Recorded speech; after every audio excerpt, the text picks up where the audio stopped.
He was a wealthy real estate mogul planning to embarrass his ex-wife in front of the city's elite. She walked in with a mafia boss whose single glance made millionaires nervous. By the end of the night, her ex's empire started crumbling, and she didn't lift a finger. The envelope was cream-colored, expensive, and deliberately cruel. Isabella Chin stared at it on her kitchen counter, the embossed gold lettering catching the afternoon light filtering through her small apartment window. Mr. Daniel Marlowe cordially invites you to the 42nd Annual Metropolitan Charity Gala. Her name was handwritten below in Daniel's sharp, distinctive script, a personal touch that made her stomach turn. She didn't need to wonder why her ex-husband had sent this. Daniel never did anything without calculation. "Don't go," said Maya, her neighbor and closest friend, who was perched on the worn bar stool beside her. "You know it's a trap, right? He wants to parade you around like some kind of before and after picture." Isabella turned the invitation over. On the back, Daniel had added a note. "Isabella, I insist you attend. It would mean so much to share this milestone with you. After all, you were there at the beginning." D. The words dripped with false sentiment. She could practically hear his voice, smooth as silk and twice as slippery. "He wants to humiliate me," Isabella said quietly. "He's probably told everyone I'm coming. Made it a whole thing." "Then definitely don't go." Isabella set the invitation down and looked around her apartment. It was small, a studio in a building that had seen better decades, but it was hers. The bookshelves were crammed with paperbacks from the store where she worked. The plants on the windowsill were thriving. The furniture was secondhand, but she'd chosen every piece herself. 3 years ago, she'd walked away from Daniel with nothing but her dignity and a backpack full of clothes. He'd kept the penthouse, the cars, the investment portfolio she'd helped him build when he was nobody. His lawyer had been vicious. Hers had been overworked and underpaid. "You're thinking about going," Maya said, reading her face. "Bella, why would you do that to yourself?" "Because if I don't show up, he wins anyway," Isabella replied. "He gets to tell everyone I was too ashamed to face him, that I'm hiding, living in the shadows while he's—" She gestured at the invitation. "Sharing milestones." Maya grabbed her hand. "You have nothing to prove to that man." "I know," Isabella squeezed back. "But maybe I have something to prove to myself." The next evening, Isabella was walking home from her shift at Cornerstone Books when she heard the sound, a soft, frightening gasp followed by the heavy thud of something hitting pavement. An elderly woman had collapsed on the sidewalk just outside Bella's bakery, her shopping bags scattered around her like fallen leaves. A few people had stopped, phones out, but no one was helping. Isabella didn't think. She just moved. "Call 911, she shouted, dropping to her knees beside the woman. The stranger's face was pale, her breathing shallow and rapid. Isabella checked her pulse. Weak, but there. "Ma'am, can you hear me? Can you open your eyes?" The woman's eyelids fluttered. She was probably in her 70s, dressed in elegant clothes that spoke of old money, a silk scarf, pearl earrings, a coat that probably cost more than Isabella's monthly rent. "Stay with me," Isabella said, carefully tilting the woman's head to keep her airway clear. She'd taken a CPR course years ago at Daniel's insistence. "You never know when it might be useful at a company event," he'd said. She'd never imagined she'd use it like this. A crowd had gathered now, but they kept their distance, filming with their phones. Isabella wanted to scream at them, but focused on the woman instead. "You're going to be okay," she whispered, holding the woman's cold hand. "Help is coming. I'm right here." The woman's lips moved, trying to form words. "Don't talk," Isabella said gently. "Save your strength." But the woman gripped her hand with surprising force. Her eyes opened, dark, sharp, aware despite her condition. She was trying to say something. Isabella leaned closer. "Vincenzo," the woman breathed. "Tell Vincenzo. Signora Moretti." Then the paramedics arrived in a flash of lights and urgent voices. They moved with professional efficiency, asking Isabella questions she barely remembered answering. Yes, she'd found her. No, She didn't know her. The woman had said a name, Vincenzo something, and Moretti. As they loaded the woman into the ambulance, one of the paramedics turned to Isabella. You probably saved her life. That was good thinking, keeping her stable. Isabella watched the ambulance disappear into the evening traffic, its siren wailing. Her hands were shaking now, adrenaline finally catching up with her. The crowd had dispersed. The shopping bags still lay scattered on the sidewalk. She gathered them carefully, expensive items from boutique shops she'd never stepped foot in, and brought them to the bakery owner, who promised to keep them safe. Walking home, Isabella couldn't shake the image of the woman's eyes. The way she'd gripped her hand. The name she'd spoken with such urgency. Vincenzo. She didn't know then that she'd just saved the life of Lucia Moretti, matriarch of the most powerful crime family in the city. She didn't know that Vincenzo Moretti, the man whose name appeared in newspapers only in carefully worded references, whose photograph was never taken, whose influence stretched from the docks to City Hall, would soon learn her name. She didn't know that her small act of kindness had just set in motion a chain of events that would shatter Daniel's carefully constructed world into 1,000 irreparable pieces. All she knew was that when she got home that night, Daniel's invitation was still sitting on her counter, gleaming in the lamplight like a challenge. Isabella picked it up, thought of the elderly woman's grateful eyes, thought of Daniel's smug face, and made her decision. She would go to the gala. But she would go on her own terms, with her head held high, expecting nothing and owing no one. Sometimes the smallest decisions change everything. This was one of those times. 3 days later, Isabella was restocking the classics section at Cornerstone Books when Marcus, her manager, appeared at the end of the aisle with an expression she'd never seen before, somewhere between awe and terror. Bella, he said, his voice unusually tight. There's someone here to see you. If it's about the order from Tuesday, tell them it'll be ready by. It's not about an order, Marcus glanced over his shoulder. There are 3 men in very expensive suits standing in my store, and one of them asked for you by name. Should I be worried? Isabella's stomach dropped. Had something happened to Maya? Her mother? She hurried to the front of the store, wiping dust from her hands. The man waiting by the counter made the small bookstore feel smaller. He was tall, probably in his late 30s, with dark hair silvered at the temples and the kind of face that belonged in old paintings, sharp angles, intelligent eyes, and an expression of complete control. His suit probably cost more than her car used to before she'd sold it. 2 men flanked him, silent and watchful. But it was his eyes that caught her. They were studying her with an intensity that made her feel like a book he was reading, analyzing every word. Isabella Chun? His voice was smooth, with the faintest trace of an accent she couldn't place. Yes. My name is Vincenzo Moretti, he paused, clearly expecting recognition. Isabella blinked. The name was familiar, she'd heard it somewhere recently. Then it clicked. The woman, she said. The woman who collapsed. She said that name. Moretti. Is she all right? Something shifted in Vincenzo's expression. Surprise, perhaps. People didn't usually ask about his mother before asking about him. She's recovering well? Thanks to you, he stepped closer. The doctors said if you hadn't stayed with her, kept her calm and stable, she might not have made it to the hospital in time. I'm glad she's okay, Isabella said simply. Anyone would have done the same, but they didn't. Vincenzo's gaze sharpened. A dozen people stood there with their phones out. You were the only one who helped. My mother wants to thank you personally, but the doctors are limiting visitors. So, I'm here on her behalf. He gestured, and one of his men stepped forward with a black envelope. Vincenzo held it out to her. This is a token of our family's gratitude. Isabella didn't take it. That's not necessary. Nevertheless, I don't want money for helping someone. Her voice was gentle but firm. I'm just glad your mother is all right. Really? Vincenzo lowered the envelope slowly, his expression unreadable. In his world, everyone wanted something. Everyone had a price. This woman, in her simple clothes and dusty apron, had just refused what he knew was a substantial amount without even looking.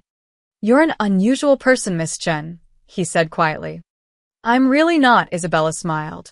I just don't think kindness should have a price tag. For a long moment, Vincenzo simply looked at her. Then he pocketed the envelope. May I buy you coffee at least? There's a cafe across the street. I'd like to speak with you. Isabella glanced at Marcus, who nodded frantically. Take your break, he said, probably too loudly.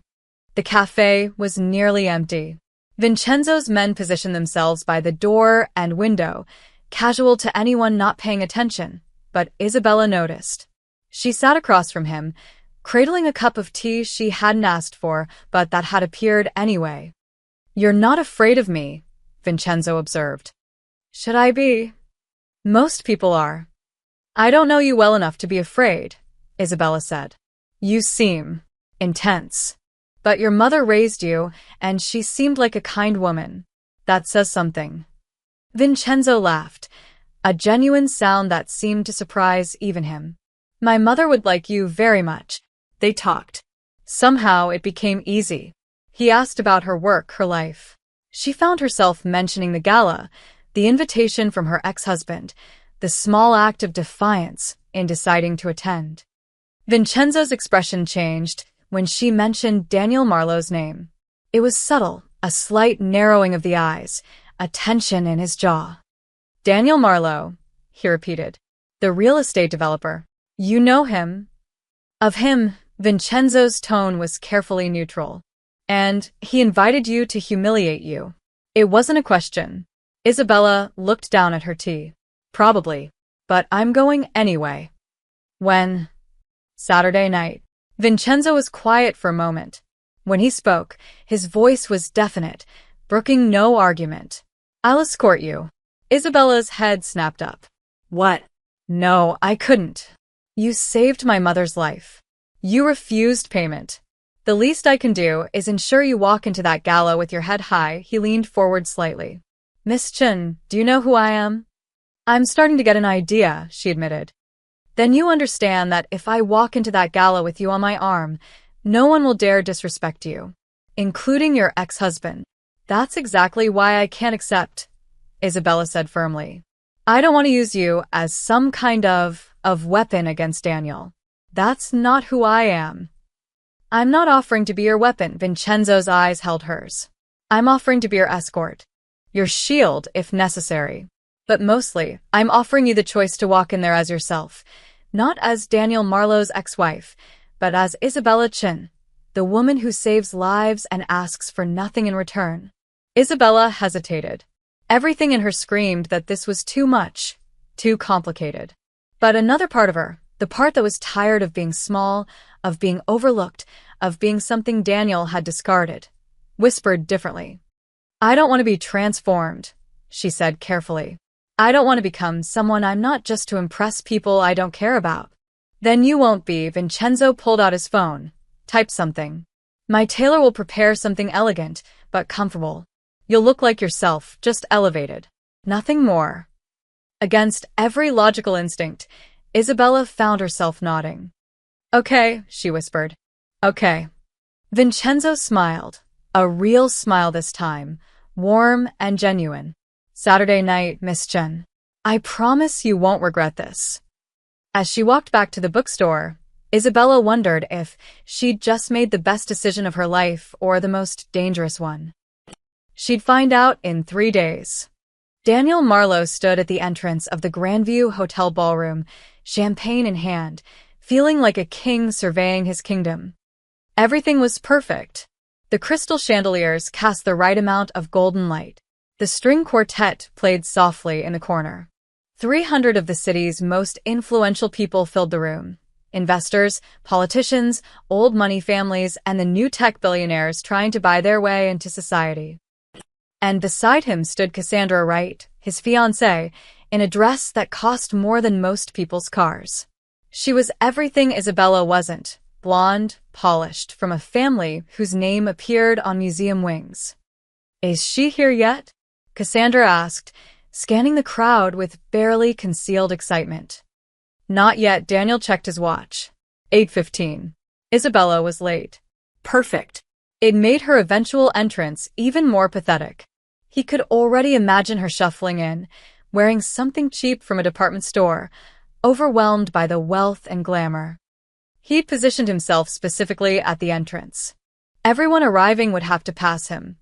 He wanted to see her face when she realized how far he'd risen while she'd stayed exactly where he'd left her. "There's Governor Chen," Cassandra said, waving. "We should." In a minute, Daniel's eyes stayed fixed on the entrance. "I'm waiting for someone." He'd told everyone Isabella was coming. Planted the seeds carefully over the past week. "Yes, my ex-wife will be here. I thought it was important to show there's no hard feelings." After all, she was there at the beginning before the success. The implication was clear. She was a relic of his past, a before picture he was graciously allowing into his after-picture life. Several investors had laughed.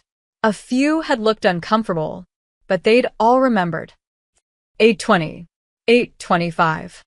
Then the energy in the room changed. It was subtle at first, conversations dropping mid-sentence, heads turning toward the entrance. The string quartet hit a wrong note, then stopped entirely. Daniel turned. The woman walking through the entrance couldn't be Isabella. This woman moved with quiet grace, her dark hair swept up to reveal elegant shoulders. Her gown was midnight blue, simple but clearly expensive, fitted perfectly to her frame. She wasn't dripping with jewelry or trying too hard. She just was. But it was her. And on her arm, causing the real stir, was Vincenzo Moretti. Daniel's champagne glass froze halfway to his lips. His mind went blank, then raced to catch up. Vincenzo Moretti. The Vincenzo Moretti. The man whose name you didn't say too loudly, whose business dealings were legendary, whose influence stretched into every corner of the city's power structure.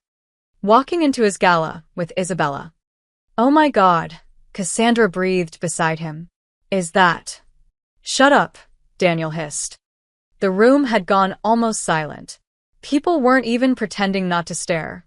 Isabella and Vincenzo moved through the entrance, and the crowd parted like water. Senator Morrison was the first to approach, practically tripping over himself. "Mr. Moretti, what an unexpected pleasure." Vincenzo nodded politely. "Senator, allow me to introduce my companion, Isabella Chen." Miss Chen. Morrison shook her hand like it was made of gold. "Any friend of Mr. Moretti's is certainly welcome here." Then came the flood. Thomas Way, the real estate mogul Daniel had been courting for months, rushed over. Margaret Ashford, whose family had owned half the city's waterfront for 3 generations. City Councilman Rodriguez, the CEO of Patterson Industries. They swarmed around Vincenzo and, by extension, Isabella. And none of them looked at Daniel. He stood at the entrance, Cassandra's hand on his arm, watching his carefully planned humiliation dissolve into something far worse, complete irrelevance. Isabella hadn't even looked at him yet. She was talking quietly to Margaret Ashford, who was laughing at something she'd said. The old woman touched Isabella's arm affectionately, the way she might greet an equal. "We should go say hello," Cassandra whispered urgently. "No. Daniel, everyone's over there. We look." I said no, his voice was tight. This wasn't how it was supposed to go. Isabella was supposed to arrive alone, overwhelmed, out of place. He was supposed to introduce her with subtle condescension. "This is Isabella, my ex-wife. She works at a bookstore now. Isn't it sweet that she came?" Instead, she'd walked in with the most powerful man in the room. Maybe the most powerful man in the city. How did this happen? Vincenzo was leading Isabella toward the center of the ballroom now, where tables were arranged around a small dance floor. People followed like courtiers trailing royalty. Daniel watched as they stopped at what should have been a mediocre table, but suddenly became the most important location in the room. Governor Chen walked over. The Ashfords joined them. Senator Morrison pulled up a chair. The table Daniel had spent 3 months assembling, investors he'd carefully cultivated, politicians he'd donated to, started looking over at Vincenzo's table with obvious interest. Daniel, Thomas Way, had broken away from Vincenzo's orbit and was approaching, but his expression was different now. Calculating. I didn't know you knew Vincenzo Moretti. I don't. That's my ex-wife with him. Wei's eyebrows shot up. Your ex-wife knows Vincenzo Moretti? Apparently, the word tasted like ash. Interesting. Wei glanced back at Isabella's table. Very interesting. You know, we should probably discuss that development deal next week instead of tonight. I have some other priorities to attend to this evening. He walked away, back toward Vincenzo's table. Daniel's hands clenched around his champagne glass. Cassandra was saying something, but he couldn't hear her over the roaring in his ears. Isabella finally looked at him then.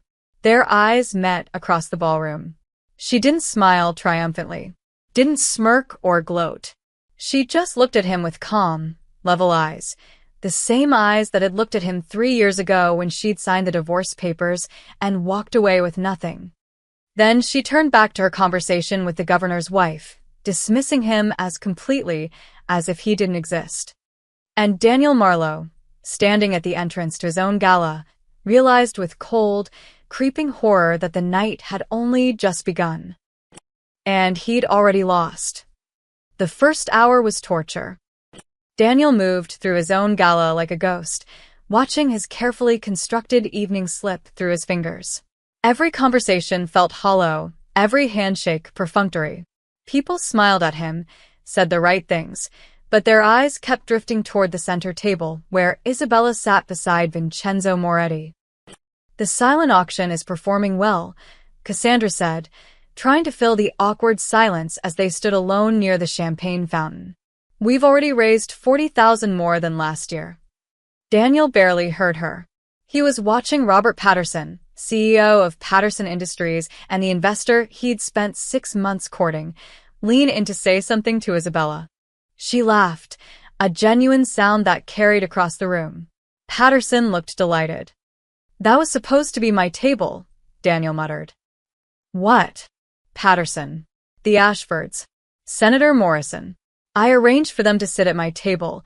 He gestured toward the half-empty seats at their reserved table near the front.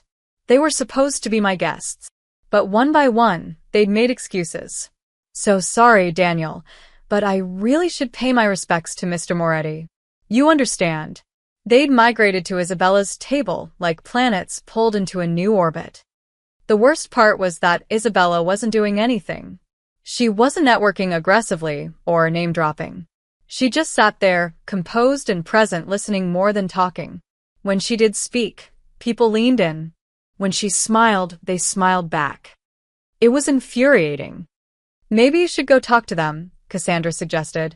Join the conversation. Daniel had tried that 20 minutes ago. He'd approached the table with his most confident smile, ready to reclaim his position. Isabella, he'd said smoothly. I'm so glad you could make it. She looked up at him with those calm eyes. Thank you for the invitation, Daniel. I don't believe I've had the pleasure, Vincenzo had said, his tone perfectly polite and completely dangerous. You are? The fact that Vincenzo Moretti didn't know who he was at his own gala had been like a punch to the stomach. Daniel Marlowe. This is my event. Vincenzo's expression hadn't changed. Congratulations on your charity work.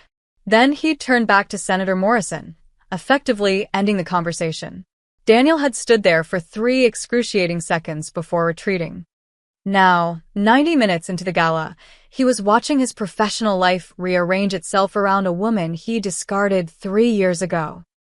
James Chun, no relation to Isabella, but a venture capitalist Daniel desperately needed for his Riverside project, had just sat down at Vincenzo's table. Daniel had been trying to schedule lunch with him for 2 months. This is ridiculous, he said, draining his 3rd glass of champagne. She works at a bookstore. A bookstore, Cassandra. She lives in some tiny apartment in Riverside.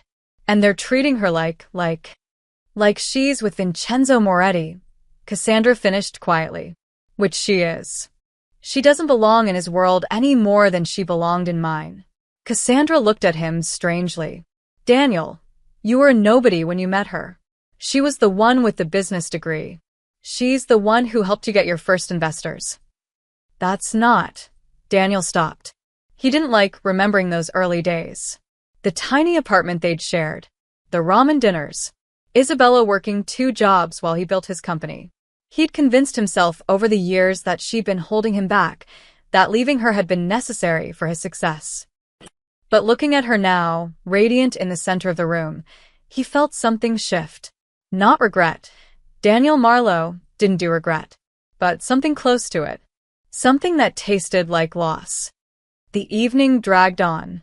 Dinner was served, an elaborate 5-course meal that Daniel barely tasted. His table was half full. Isabella's table had people standing behind chairs, unwilling to leave the conversation.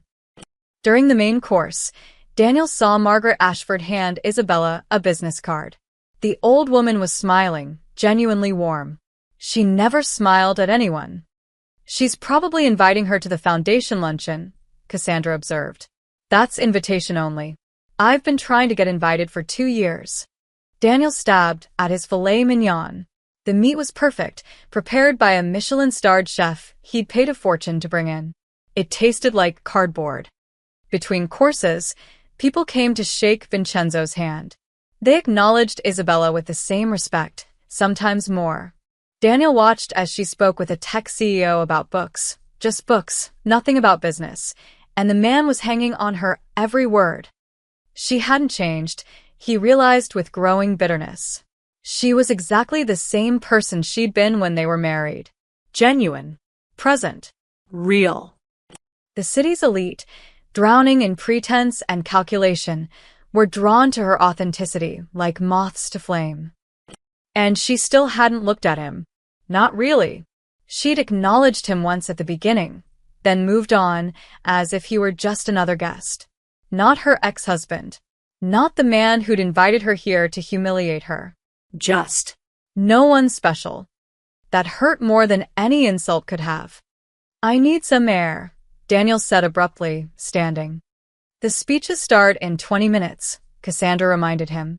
"You're giving the opening address." "I know," he loosened his tie. "I'll be back." He stepped out onto the balcony, where the cool night air hit his face like a slap. The city sprawled below, glittering with lights. His city. His domain. He'd conquered it, climbed from nothing to the top of the real estate world. But tonight, in his own ballroom, he was invisible.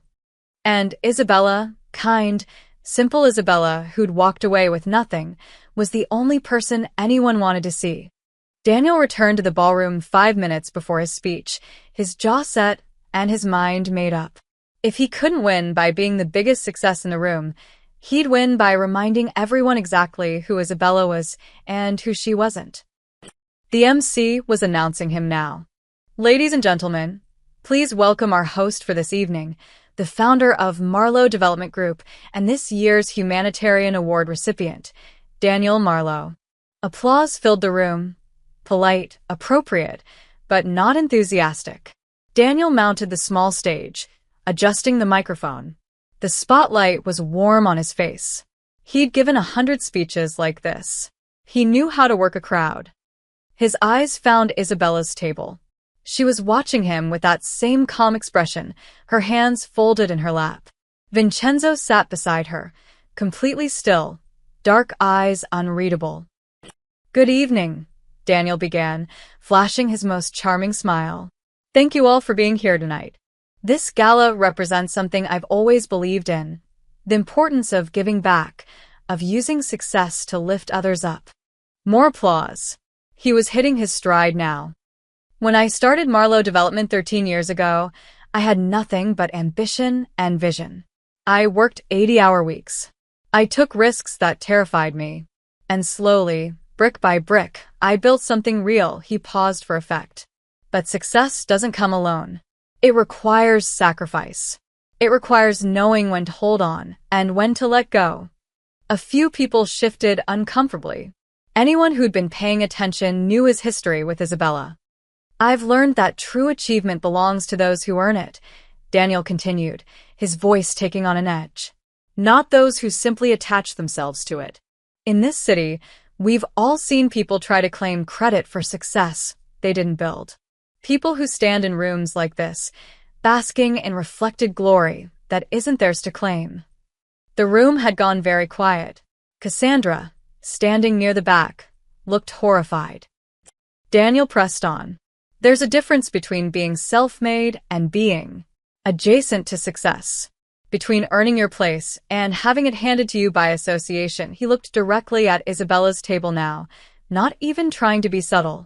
True power, real influence, comes from what you build yourself, not from clinging to powerful people who've taken pity on you. The silence was deafening. Someone coughed. A glass clinked awkwardly against a plate. Isabella's expression hadn't changed. She simply looked at him with something that might have been pity, which made it so much worse. But Vincenzo's face had transformed. He wasn't angry. That would have been better. He was smiling. A slow, cold smile that didn't reach his eyes. The kind of smile a predator makes when prey foolishly reveals itself. His head tilted slightly, as if seeing Daniel for the first time. Really seeing him.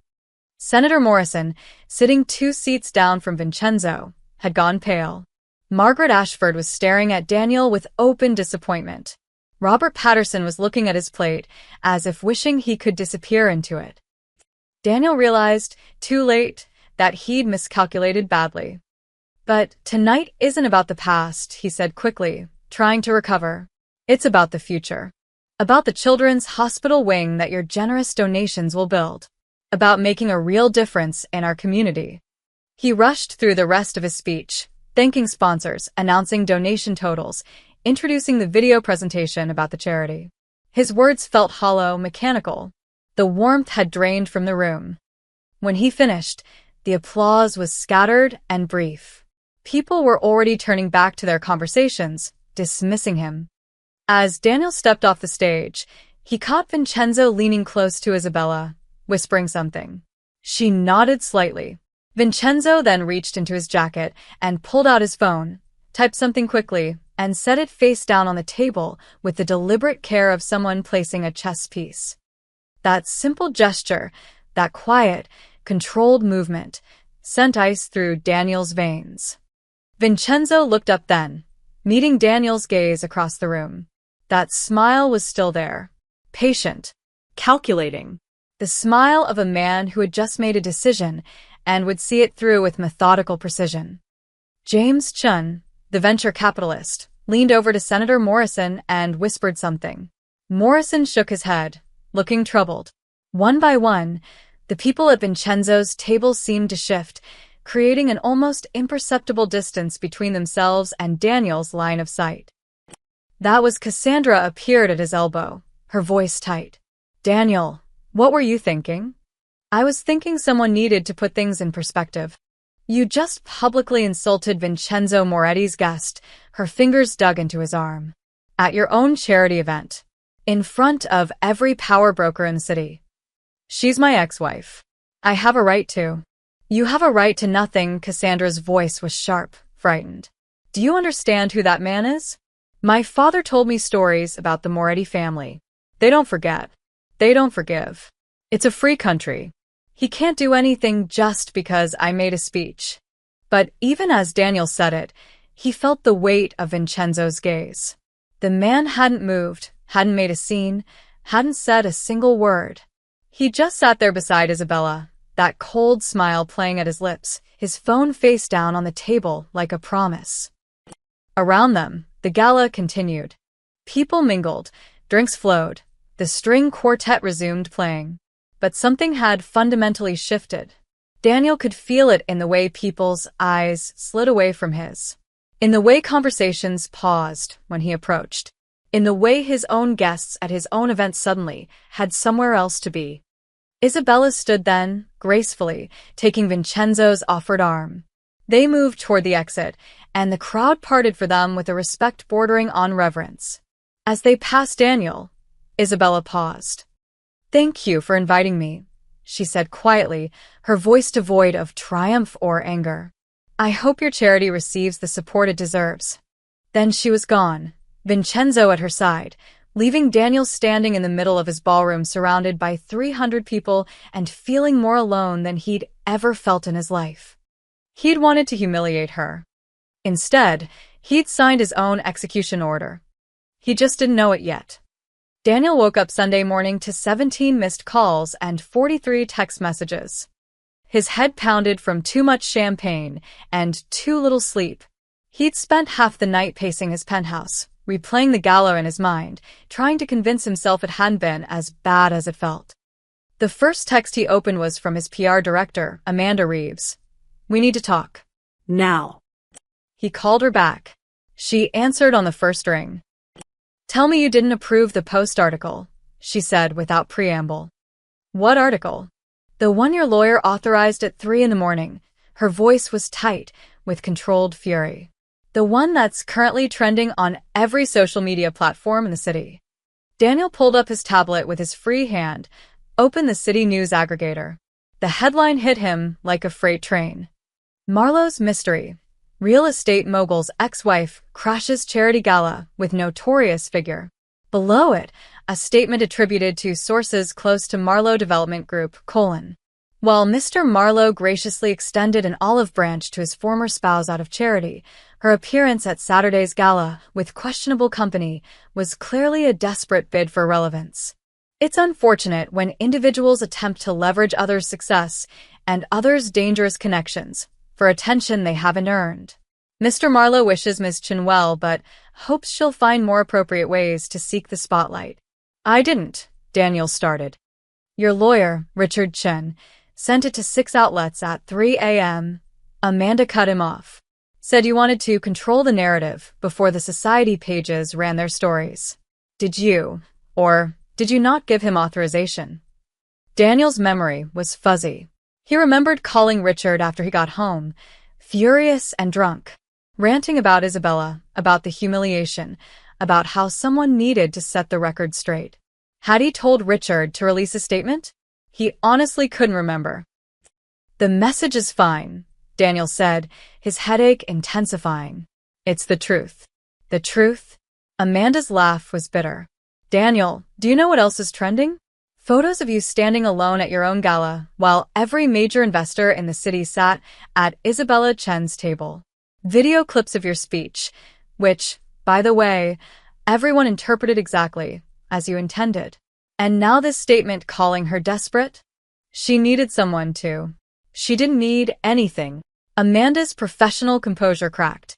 She showed up, sat quietly, was respectful to everyone, and left gracefully. She didn't give a single interview, didn't make a scene, didn't say one word about you. And now you've publicly mocked her in the press. Daniel's stomach turned. "It's damage control. It's suicide." Amanda's voice dropped. "The tabloids are eating this up, but not the way you think. Half the headlines are calling you petty. Social media is destroying you. There's literally a trending hashtag called #TeamIsabella. And that's before we talk about the Moretti problem." "What Moretti problem?" "You called him questionable company and dangerous connections in an official statement. You realize half the city's business elite have dealings with the Moretti family? You just publicly insulted one of the most powerful men in the state." The headache was now a full migraine. Daniel stumbled to his kitchen, found aspirin. He can't do anything about free speech. "You're not listening." Amanda's tone had gone from angry to something worse, scared. "I'm resigning, effective immediately. I'll email my formal letter within the hour." "You can't just." "I can, and I am. I've worked in this city for 15 years. I know how things work. And I know when someone's made an enemy, they can't afford." She paused. "Good luck, Daniel. You're going to need it." She hung up. Daniel stared at his phone, then pulled up the article again. It was worse than he'd thought. The photos showed him isolated, scowling. Isabella looked radiant, composed. The comments section was brutal. Who invites their ex to humiliate them and then gets mad when it backfires?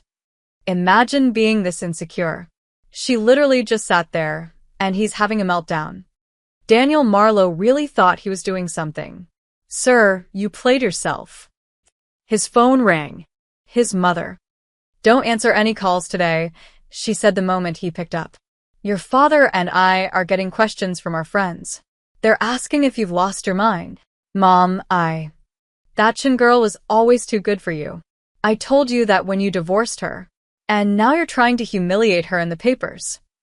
Her disappointment cut deeper than Amanda's anger. What happened to you, Daniel? She hung up before he could answer. Across town, in a restaurant that didn't advertise and didn't need to, Vincenzo Moretti sat in a private booth reading the same article on his phone.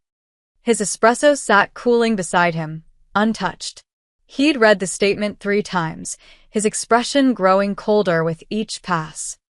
A man slid into the booth across from him, older, silver-haired, with the weathered face of someone who'd seen too much and forgotten nothing. Carlo Benedetti, his consigliere for 20 years. "You've seen it," Carlo said. It wasn't a question. "I've seen it." Vincenzo set his phone down with the same careful precision he'd used at the gala. He called her desperate. Said she was using me for attention. The man's a fool. The man insulted a woman under my protection. Vincenzo's voice was quiet, conversational, which made it more dangerous. First at his gala, now in the press.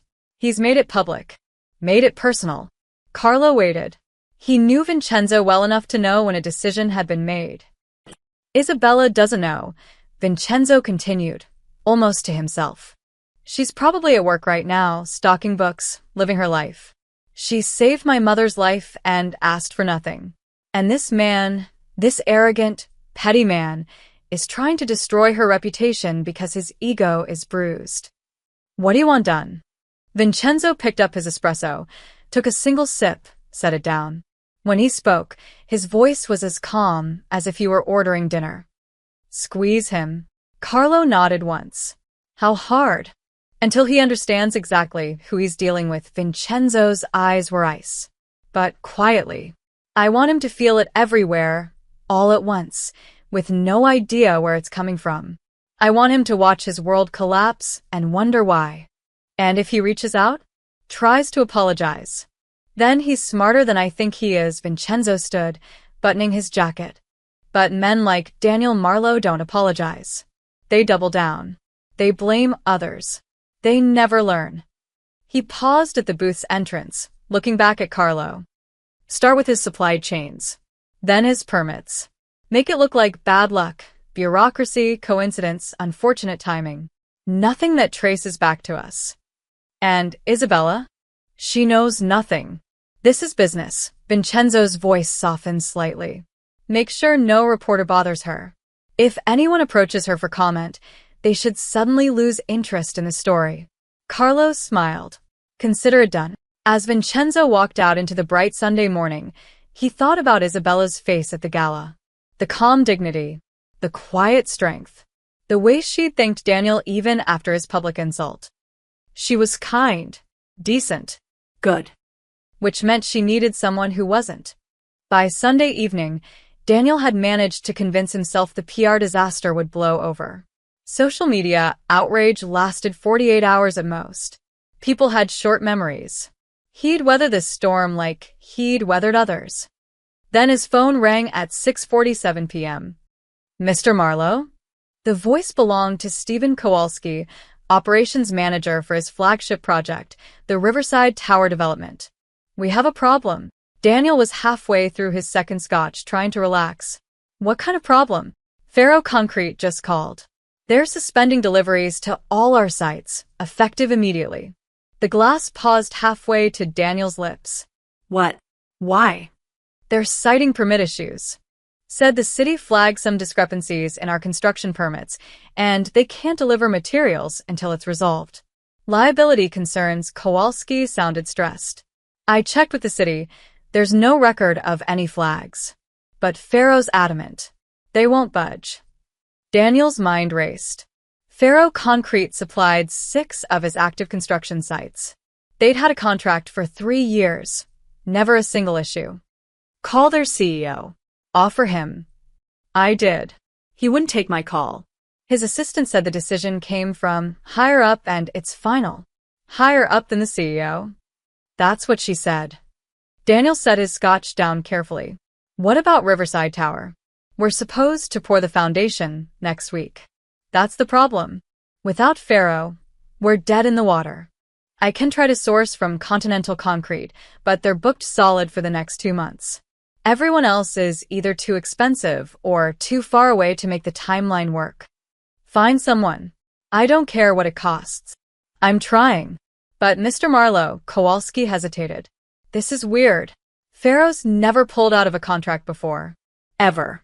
And the timing right after the gala and that article. It's a coincidence. Is it? Daniel ended the call and immediately dialed Richard Chun, his lawyer. I'm dealing with something, Richard answered, his voice tight.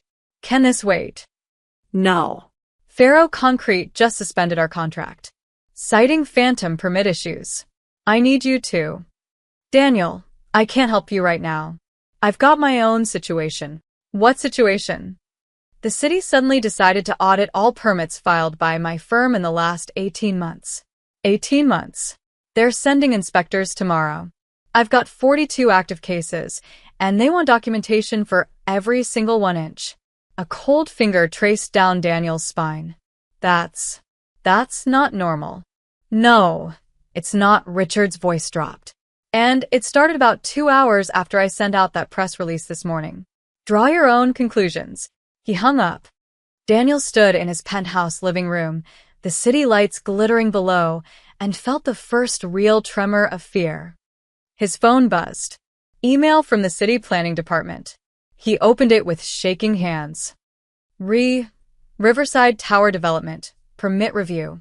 Mr. Marlowe, upon routine review, we've identified several documentation inconsistencies in your filed permits for the Riverside Tower project. Permit #RT 2024-8847. We're placing the project on temporary hold pending further review. This review may take 6 to 8 weeks to complete. No construction activities may proceed during this period. We apologize for any inconvenience. 6 to 8 weeks. The foundation pour alone would put them 3 weeks behind schedule. Investors had deadlines. Penalty clauses. Every day of delay cost thousands. Daniel called Thomas Way, his primary investor in Riverside Tower. Thomas, we need to talk. There's been a minor delay. I know. The city already notified me as the primary investor. 6 to 8 weeks. Way's voice was cool. That's not minor, Daniel. That's catastrophic. It's bureaucratic nonsense. We'll get it resolved. Will you? Because I'm hearing other things too. Pharaoh Concrete. Your PR disaster this morning. That speech you gave last night, Way paused. I'm starting to wonder if my money is in the right place. Thomas, we've been partners for 5 years. Which is why I'm calling instead of pulling out immediately. But Daniel, fix this. Fast. Because I'm not the only investor getting nervous. The call ended. Daniel poured another scotch with trembling hands. This wasn't coincidence. This was too coordinated, too precise. The timing was surgical. But who had this kind of reach? Who could suspend supplier contracts, trigger city audits, and delay permits all in the same day? The answer sat in his mind like a stone, but he didn't want to look at it directly. His phone rang again. Project manager for his Harbor District renovation. More bad news. Another supplier, this time for steel framing, had suddenly discovered quality control issues and needed to suspend deliveries pending investigation. Then his accountant called. 2 banks that regularly approved his development loans were suddenly requesting additional documentation for pending applications. Nothing denied yet, but additional reviews. More delays. By 9 p.m., Daniel had fielded 11 calls, each one reporting some new problem, some new delay, some new routine complication that had never come up before. He stood at his floor-to-ceiling windows, looking out at the city he'd conquered, and felt it shifting beneath his feet like quicksand. His reflection stared back at him from the glass, alone in his expensive penthouse, surrounded by luxury that suddenly felt hollow. The city looked the same as it always had.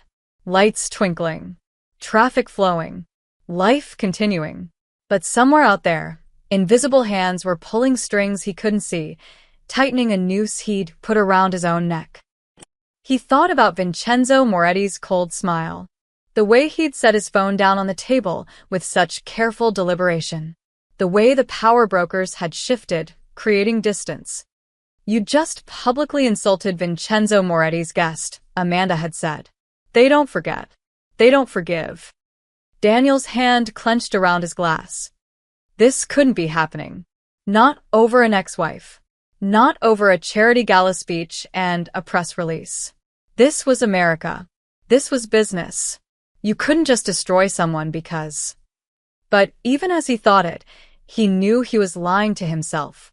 He'd humiliated Isabella. Publicly. Twice. And Vincenzo Moretti had been sitting right there, watching. Daniel drained his scotch and reached for the bottle again, but his hands were shaking too badly. The glass slipped, shattering on his marble floor in a spray of crystal and expensive liquor. He left it there, walked to his bedroom, and lay down in the dark. Outside, the city continued its indifferent dance. Inside, Daniel Marlowe stared at the ceiling and realized that somewhere, in an office or restaurant he'd never see, someone was methodically dismantling his empire piece by piece. And there was absolutely nothing he could do to stop it. Not yet, anyway. He just didn't know how much worse it was going to get. Monday morning came with 3 more defections. Wilson and Associates, who'd handled electrical work on 4 of Daniel's projects, sent a terse email citing, scheduling conflicts, and terminating their contract. Harbor Steel, his metal supplier for the past 2 years, called to say they were restructuring their client base. Metropolitan Glass suddenly needed to focus on existing commitments. All in the span of 4 hours. By noon, Daniel had called an emergency meeting with his core team. 6 people sat around his conference table, project managers, his CFO, his head of operations. They all looked exhausted. "We're bleeding suppliers," Stephen Kowalski said, pulling up a spreadsheet. "That's 7 in 2 days. The ones who haven't canceled are raising their prices. Continental Concrete will take our business, but at triple the usual rate." Triple? Daniel's CFO, Patricia Monroe, looked up sharply. "That eats our entire contingency budget on Riverside Tower alone." "We don't have a choice," Daniel snapped. "We can't leave 3 construction sites sitting idle." "Actually," Patricia said carefully, "we might have a bigger problem. I got a call this morning from Meridian Holdings. They want to buy back the promissory notes they sold us last year." Daniel frowned. "What promissory notes?" "The short-term debt instruments we purchased as investments. About $32 million across 3 different packages. Standard stuff, we loan money. They pay it back with interest over 18 months. Patricia's expression was troubled. "Except these notes are now owned by a company called Sentinel Financial Solutions. They bought them from Meridian over the weekend." So, I've never heard of Sentinel Financial Solutions. They have no website, no public filings I can find. And they're demanding immediate payment, calling in the full amounts due, plus penalty fees for early termination. They can't do that. There's a payment schedule. There's a clause, Patricia interrupted, sliding papers across the table. "If the notes are sold to a third party, that party has the right to accelerate payment under certain conditions. It's standard boilerplate. I never thought anyone would use it." Daniel stared at the numbers. $32 million due immediately. Plus penalties. His liquid cash reserves couldn't cover that and keep operations running. "Who's behind Sentinel Financial?" "I don't know. But 3 different debt packages, all purchased by the same mystery company in 1 weekend." Patricia met his eyes. "Daniel, someone's buying up your floating debt." The conference room went silent. "This is insane," Stephen said finally. "You're saying someone's coordinating suppliers, city permits, and buying debt instruments." "I'm saying the pattern is clear," Patricia replied. "And whoever's doing it has resources most of us can't imagine." Daniel's mind went to Vincenzo Moretti's cold smile. The phone placed deliberately on the table. "Squeeze him." "Get me a lawyer," Daniel said. "A good one. If Moretti thinks he can." "I wouldn't." Patricia's voice was quiet but firm. "I looked into our supplier contracts this morning. Really looked. Daniel, do you remember those sweetheart deals we got 3 years ago? The below-market rates on concrete and steel? What about them? They came through Castellano suppliers. And Castellano has had quiet ties to the Moretti organization for 20 years." She pulled out another file. 5 of our biggest supplier relationships trace back to Moretti-adjacent companies. We've been getting preferential treatment without realizing why. The blood drained from Daniel's face. That's not possible. It's more common than you think. The Morettis control a lot of legitimate business. Construction, shipping, waste management. Most people don't even know they're dealing with them. Patricia's expression was grave. But Daniel, if they decide to call in favors or pull support, we're vulnerable. Very vulnerable. Are you saying I can't fight back? I'm saying if you try to fight legally, they'll bury you in your own paper trail. All those great deals that helped you build your empire? They'll suddenly look like conflicts of interest. Maybe worse. Tuesday brought more bad news. James Chun canceled their lunch meeting about the Riverside Tower investment. No explanation, just a curt email from his assistant. Robert Patterson's office called to say he was reassessing his portfolio priorities. 2 smaller investors requested emergency meetings to discuss concerns about project viability. By Wednesday morning, Daniel was pacing his office like a caged animal, watching his empire crumble in slow motion. His phone rang. Unknown number. Mr. Marlowe? A smooth voice, professional. This is Marcus Klein from Eastfield Development Bank. We need to discuss your loan applications. Daniel's stomach dropped. Eastfield held the construction loans for 3 of his projects, over $40 million in active financing. We're conducting a routine review of our commercial real estate portfolio, Klein continued. Given some recent developments, we need additional documentation from you. Cash flow statements, supplier contracts, updated project timelines. When? End of week. Friday at 5 p.m. That's 2 days. Yes, sir. We're sorry for the short notice, but these are unusual circumstances. A pause. We're sure you understand. The call ended. Daniel looked around his office, the mahogany desk, the original artwork, the view of the city skyline. He'd fought for every inch of this, built it from nothing, and now it was slipping away like sand through his fingers. His intercom buzzed. His assistant, Lisa. Mr. Marlowe? Cassandra is here to see you. Tell her I'm busy. She says it's urgent. Cassandra came in looking pale, her usual polish cracked. Daniel, we need to talk about the wedding. He'd completely forgotten. They were supposed to get married in 6 weeks. Not now, Cassandra. My father wants us to postpone. She wouldn't meet his eyes. He's concerned about your current situation. He thinks it might reflect poorly on our family if we proceed while you're experiencing these difficulties. Difficulties? Daniel laughed, a harsh sound. Is that what we're calling it? He suggested maybe we wait until things stabilize. 6 months, perhaps a year. Your father wants you to distance yourself from me. Cassandra's silence was answer enough. Get out, Daniel said quietly. Daniel. Get out. She left without another word. The door closed with a soft click that sounded like a gunshot in the empty office. Daniel sat down at his desk, surrounded by the monuments to his success, and felt the walls closing in. Every direction he turned, another door slammed shut. Every move he tried to make, an invisible hand blocked him.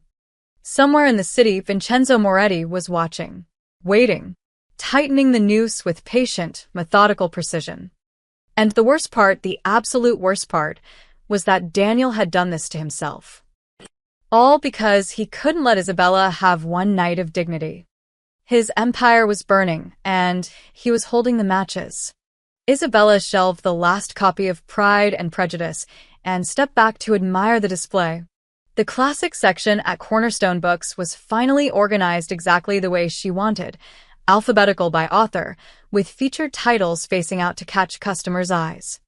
Looks good, Marcus said, appearing with 2 cups of coffee. You've been here since 7 this morning. Take a break. It was Wednesday afternoon, the quiet lull between lunch and after-work shoppers. Isabella accepted the coffee gratefully and settled into the worn armchair by the window, her favorite spot. She hadn't looked at social media since Sunday. Hadn't read the news articles Maya kept trying to show her. She knew there was some fuss about the gala, about Daniel's statement, but it all felt distant and irrelevant. like a storm happening to someone else. You're not curious? Maya had asked that morning over breakfast. About what people are saying? Not really, Isabella had replied honestly. I went to the gala. I held my head high. That's all I needed to do. Now, sipping her coffee, she watched the street outside. Bella's bakery across the way had its usual line of customers. Mrs. Henderson from 4B walked past with her little terrier. The mailman made his rounds. Normal life. Her life. The door chimed. A woman in an expensive coat entered. Margaret Ashford, the elderly socialite from the gala. Isabella recognized her immediately and stood, surprised. Miss Chun, Margaret said warmly. I was hoping to find you here. Mrs. Ashford. Hello. Please call me Margaret. She pulled out a business card, pressed it into Isabella's hand. This is for the Foundation's monthly luncheon. We support literacy programs throughout the city. I think you'd be a wonderful addition to our group. Oh, I don't think. No obligations. Just lunch and good conversation with women who care about books. First Thursday of every month, Margaret smiled. Think about it, dear. You have a perspective we need. After she left, Marcus raised his eyebrows. Margaret Ashford shops here now. I guess so, Isabella said, bewildered. That evening, Isabella took the bus to Metro General Hospital. She'd been thinking about Signora Moretti all week, wondering how she was recovering. At the information desk, she asked tentatively if Mrs. Lucia Moretti was still a patient. Are you family? The receptionist asked. No, I was there when she collapsed. I just wanted to make sure she's all right. The receptionist made a call, spoke quietly, then looked up with surprise. Room 412. She's approved you for visiting. The private room was filled with flowers. Lucia Moretti sat propped up in bed, looking far healthier than she had on the sidewalk. Her sharp eyes lit up when Isabella entered. You. Lucia reached out both hands. The angel who saved my life. I'm Isabella. I just wanted to check on you. Sit. Lucia gestured to the chair beside her bed. My Vincenzo told me everything. How you stayed with me. How you called for help. How you refused his money. Isabella smiled. Anyone would have done the same. No, they wouldn't. 12 people stood there filming with their phones. Lucia squeezed her hand. You have a good heart, Isabella Chun. That's rare. They talked for an hour. Lucia asked about her life, her work, listened with genuine interest when Isabella described the bookstore. She showed Isabella photos of Vincenzo as a child, told stories that made him seem less intimidating and more human. He speaks highly of you, Lucia said. My son doesn't trust easily, but he trusts you. Isabella left the hospital feeling lighter, grateful she'd checked in. She had no idea that while she'd been visiting, 3 of Vincenzo's men were stationed discreetly outside the room. She didn't know that when a reporter had tried to approach her on her way in, one phone call had made him decide to pursue a different story.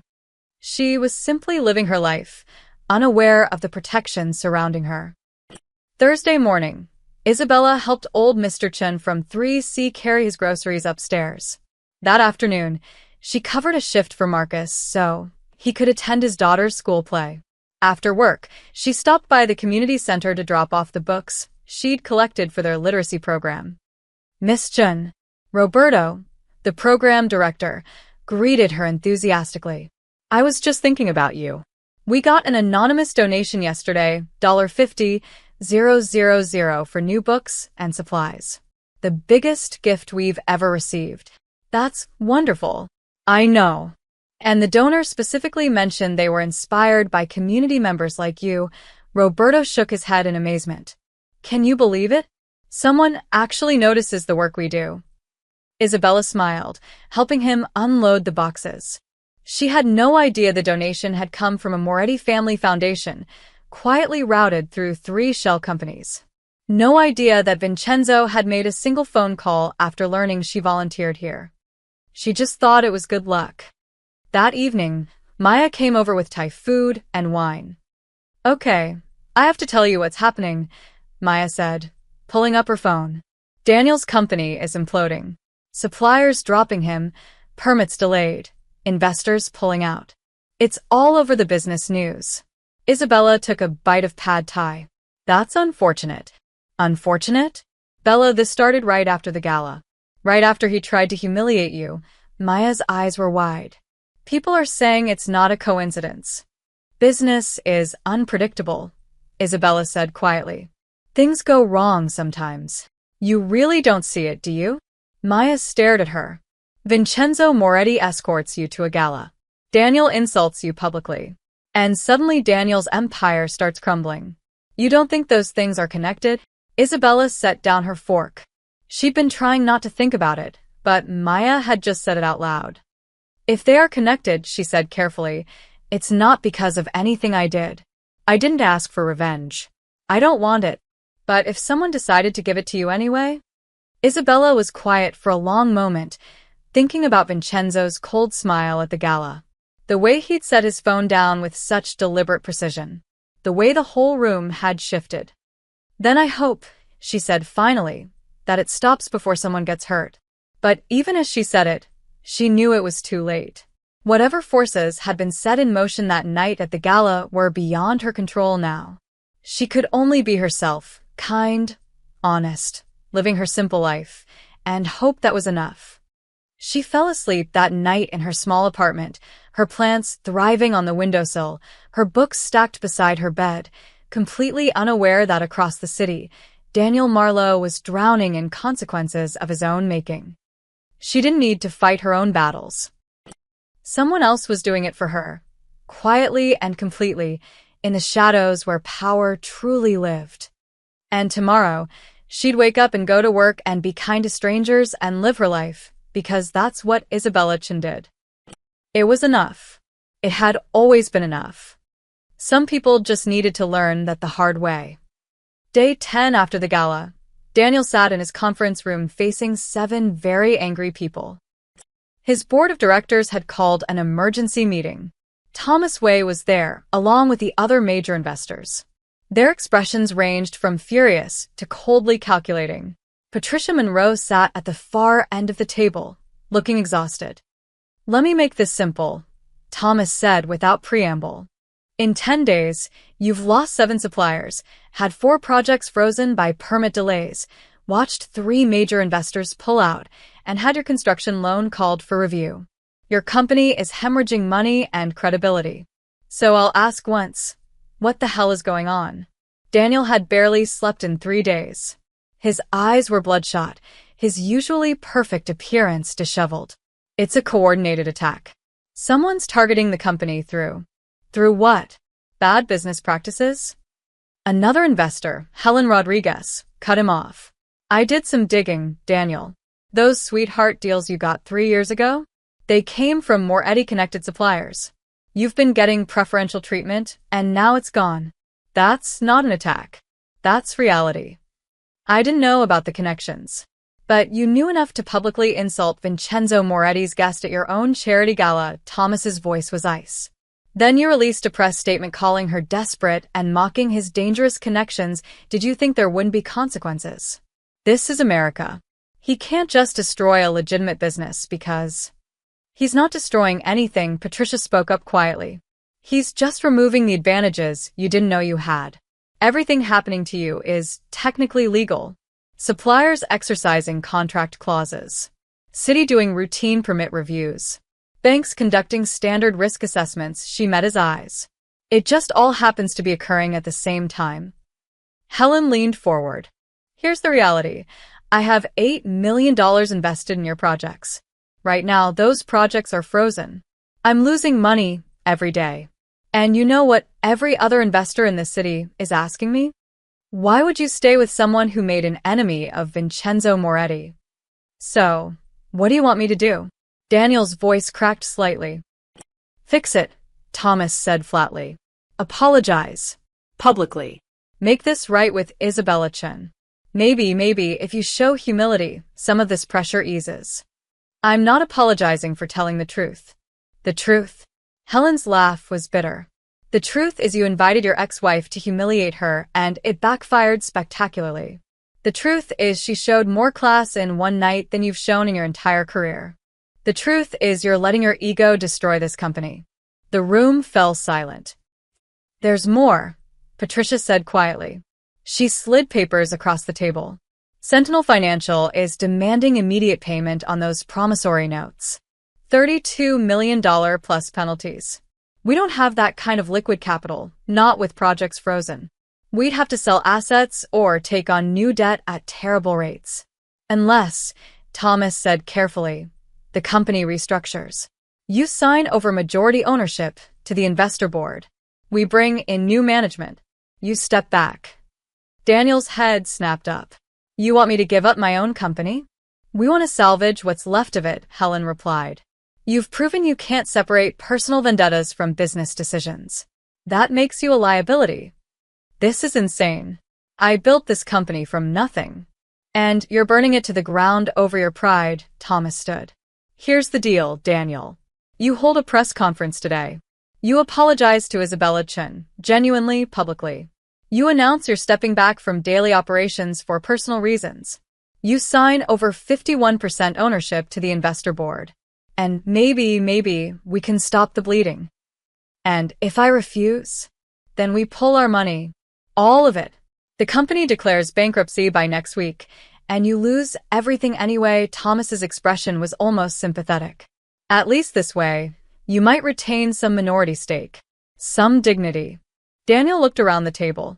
Every face was the same. Resolved. United against him. He'd lost.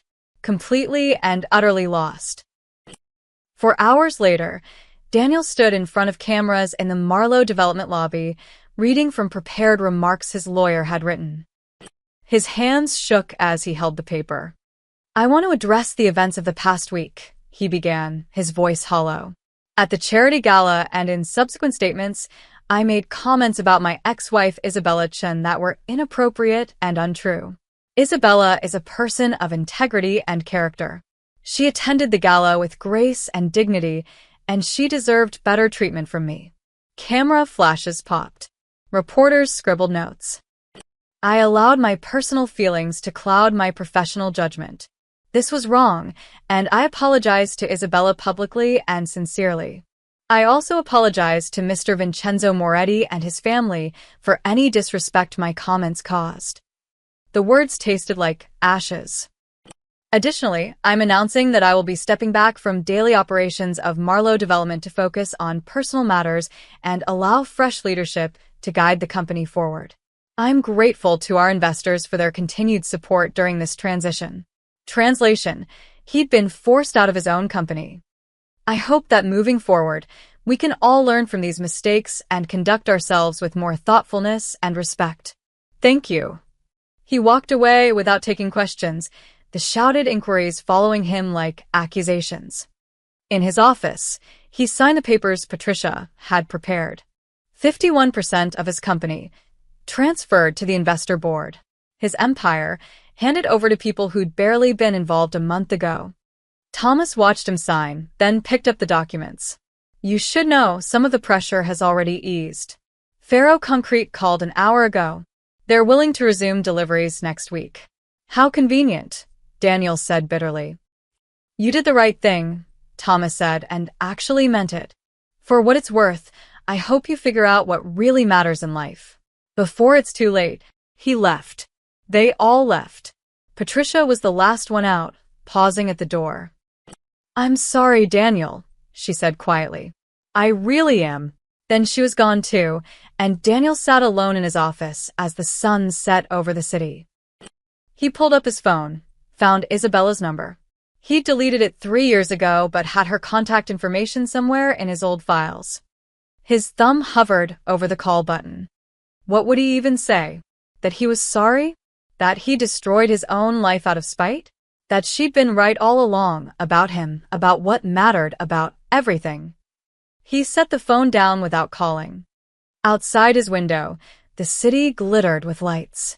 Somewhere out there, Isabella was probably closing up the bookstore, heading home to her small apartment, living her simple, honest life. She'd won without fighting, without scheming, without doing anything except being exactly who she was. And he'd lost everything by being exactly who he was. The irony would have been funny if it hadn't hurt so much. Daniel put his head in his hands and, for the first time since he was a child, let himself cry. Isabella had just finished her shift when Maya texted, "Turn on the news. Any channel." She was walking past Lucia's cafe, a small Italian place 2 blocks from the bookstore, when curiosity got the better of her. She stepped inside, where the owner, Mr. Benedetti, was wiping down tables. A small TV mounted in the corner was tuned to the local news. "Can I get a coffee?" Isabella asked. "And, would you mind if I watched for a minute?" "Of course, dear. Sit, sit." Mr. Benedetti gestured to a table by the window. "I'll bring you something special." The news anchor was speaking. Unprecedented press conference this afternoon from real estate developer Daniel Marlowe, addressing the controversy surrounding last week's charity gala. Then Daniel appeared on screen. Isabella's breath caught. He looked terrible, disheveled, exhausted, nothing like the polished man who'd stood at the gala entrance 10 days ago. His hands trembled as he held the paper. "I want to address the events of the past week. At the charity gala and in subsequent statements, I made comments about my ex-wife Isabella Chin that were inappropriate and untrue." She watched, frozen, as he apologized. The words sounded hollow, scripted, but they were there. An apology. Public. Broadcast across the city. Isabella is a person of integrity and character. The news anchor came back on. Marlowe also announced he's stepping back from daily operations of his company amid reports of financial difficulties and investor pressure. Mr. Benedetti set down an espresso, watching the screen with an unreadable expression. "Your ex-husband?" "Yes," Isabella said quietly. He nodded slowly. Sometimes men learn lessons too late. The cafe door opened. Isabella didn't look up immediately, still processing what she'd just seen. Then Mr. Benedetti's posture changed, straighter, more formal. "Mr. Moretti," he said with genuine warmth. "What a pleasant surprise." Isabella turned. Vincenzo stood in the doorway, wearing a perfectly tailored dark suit, his expression calm. He looked at Mr. Benedetti first. "Carlo." "I hope you don't mind the intrusion." "For you?" "Never, Mr. Benedetti." Carlo smiled. "Your usual table?" "Actually," Vincenzo's eyes moved to Isabella. "May I join Miss Chin? If she'll have me." Isabella's heart was beating faster. She nodded, unable to find words. Vincenzo sat across from her with the same deliberate grace he'd shown at the gala. Carlo brought him an espresso without being asked, then disappeared discreetly into the back. For a moment, neither of them spoke. On the TV behind them, the news had moved on to weather. "You saw," Vincenzo said. "Not a question." "Yes," Isabella wrapped both hands around her coffee cup. "Vincenzo, I need to ask you something, and I need you to be honest with me. I'm always honest with you. Did you do this? All of it? The suppliers, the permits, the investors?" She met his eyes. "Did you destroy Daniel's company?" Vincenzo took a sip of his espresso, considering his words carefully. "I removed certain advantages he'd been receiving. Advantages he never knew came from my family's network. I called in favors from people who owed me. I made it clear that anyone doing business with Daniel Marlowe was choosing to distance themselves from me." He set down his cup. "But I didn't destroy his company. He did that himself, with his arrogance and his poor decisions." "That's semantics." Perhaps Vincenzo's expression was calm, unflinching. "He humiliated you." "Twice." "Once to your face, once in the press. He tried to make you small because it made him feel big." His voice dropped, quiet but absolute. "He shouldn't have touched you." The words hung in the air between them. "I didn't want revenge," Isabella said softly. "I know. That's why you needed someone who did." Vincenzo leaned forward slightly. "Isabella, you saved my mother's life and asked for nothing. You have a goodness that's rare in this world. And Daniel Marlowe tried to punish you for it. I couldn't let that stand. So, you became my protector? Without asking? Would you have accepted if I'd asked?" Isabella was quiet. He was right. She would have said no. would have insisted she could handle it herself, that she didn't need anyone to fight her battles. "I'm not sorry," Vincenzo said simply. "And I won't apologize for protecting someone who deserves protection. But I understand if this changes things between us." Isabella looked at him, this powerful, dangerous man who'd quietly dismantled an empire because someone had been cruel to her. She should be afraid. Should be angry that he'd acted without her consent. Should be horrified at the reach of his influence. Instead, she felt something else. A strange sense of peace. She'd walked into that gala with nothing but her dignity. She hadn't fought, hadn't schemed, hadn't tried to win anything. She'd just been herself. And somehow, that had been enough. Her dignity had done the work. Her kindness had earned loyalty she'd never sought. Her simple act of saving a stranger's life had set in motion forces she couldn't have imagined. "You're right," she said finally. "I wouldn't have accepted. And you're right that Daniel needed to face consequences," she smiled slightly. "But Vincenzo, I need you to understand something. This was never about winning. It was about not letting him make me less than I am. And you didn't. You walked in there like a queen and walked out the same way." Vincenzo's expression softened. "You don't need people like me, Isabella. But my family owes you a debt. And the Morettis always pay their debts. By destroying my ex-husband's life. By ensuring you were protected and respected," he paused. The destruction was merely a side effect of his own choices. Isabella laughed softly, not quite agreeing but not quite disagreeing either. "You're a complicated man, Vincenzo Moretti. And you're a remarkably simple one, Isabella Chin. I mean that as the highest compliment." He finished his espresso. "Your mother raised you well. Carlo tells me you volunteer at the community center, that you help your neighbors, that you stop to save a stranger when everyone else walked by. You've been checking up on me? I've been ensuring your safety. There's a difference." They sat in comfortable silence for a moment, watching the street outside as evening settled over the city. "What happens now?" Isabella asked. "Now you go back to your life. Work at your bookstore. Help your neighbors. Be exactly who you are." Vincenzo stood, buttoning his jacket. "And if you ever need anything at all, you call me."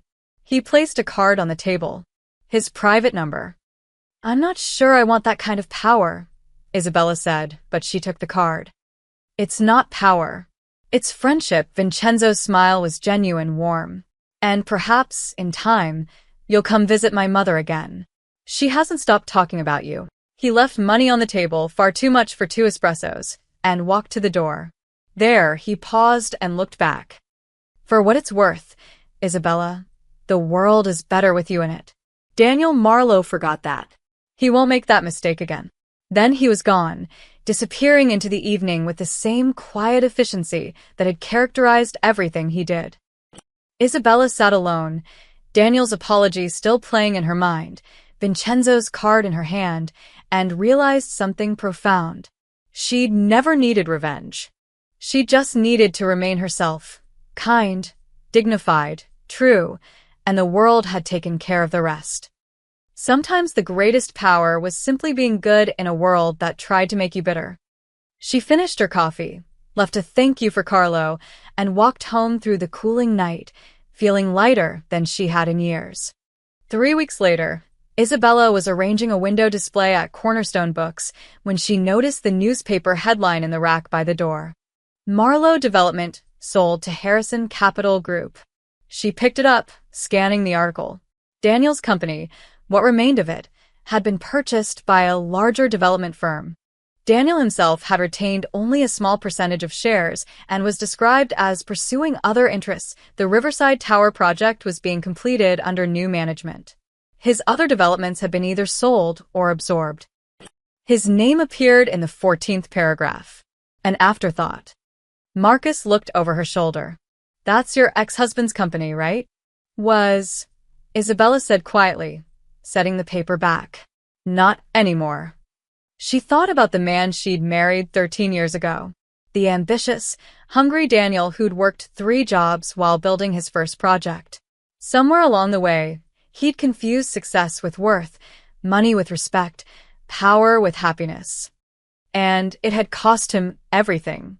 She hoped, distantly, that he'd learn something from it all. But she didn't dwell on it. That chapter of her life had closed the moment she walked out of his penthouse 3 years ago. Everything since had just been an epilogue writing itself. Life continued as it always did.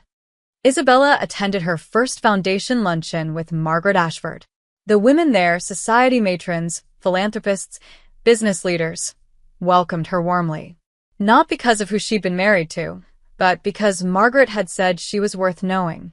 That was enough for them.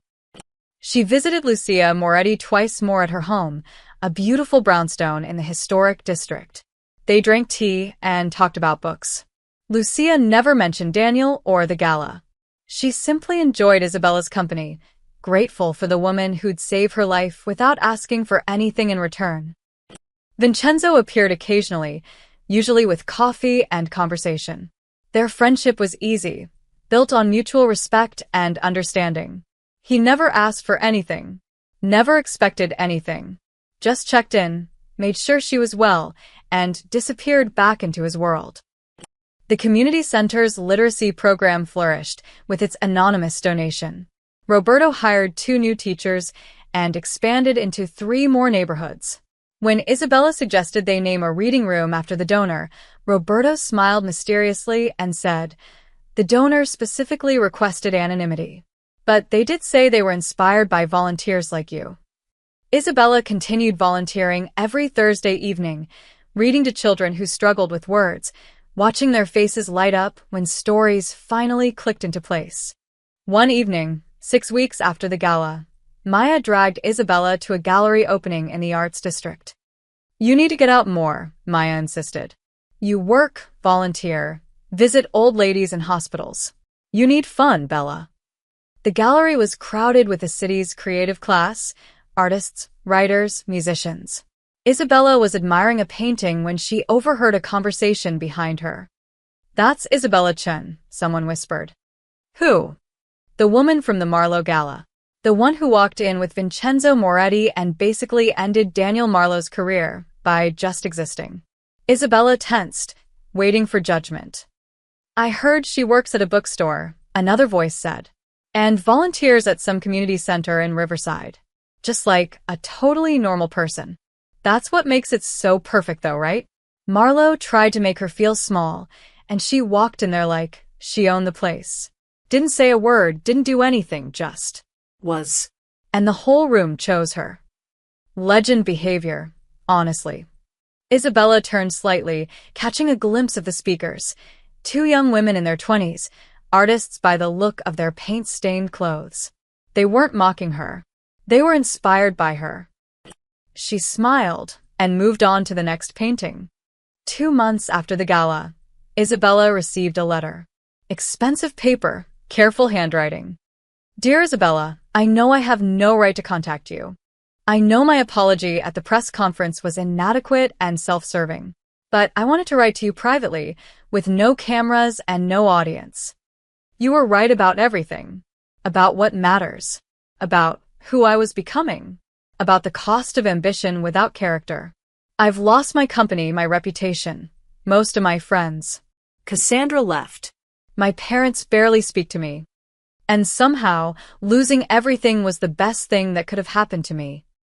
I'm teaching business classes at the community college now. It doesn't pay much, but I'm helping first-generation students understand financial planning and entrepreneurship. I'm trying to be the mentor I wish I'd had, instead of the man I became. I don't expect forgiveness. I don't deserve it. But I wanted you to know that you were always better than me. You tried to make me better too, and I wasn't ready to listen.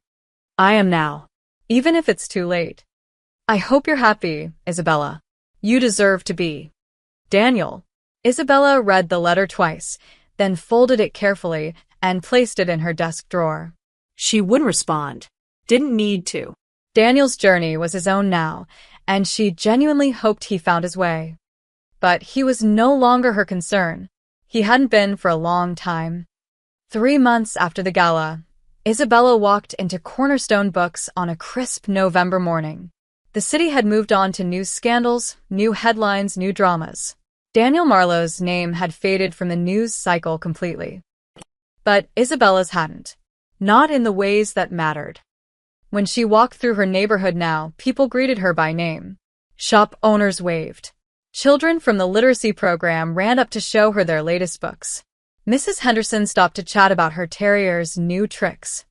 She was no longer Daniel Marlowe's ex-wife. She was Isabella Chin, the woman who'd walked into the city's most exclusive gala and commanded respect without demanding it. The woman who'd shown the city's elite that power wasn't about money or status, but about character and dignity.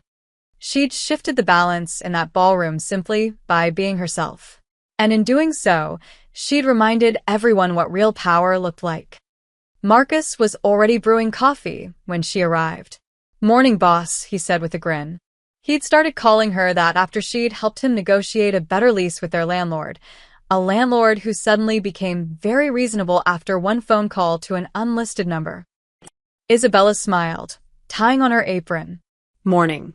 "What's on the schedule today?" "Normal Tuesday. Stock delivery at 10, book club at 7". He handed her coffee. Just another day in paradise. Just another day. That's all Isabella had ever wanted. She'd gotten it and so much more, simply by refusing to become bitter, by staying kind when the world tried to harden her, by walking forward with quiet dignity when someone tried to make her small. The city glittered outside the bookstore window, full of ambitious people chasing power and success. And in a small shop on a modest street, Isabella Chin shelved books and helped customers and lived her simple, beautiful life. She'd won the game by refusing to play it. And that was the most powerful thing of all.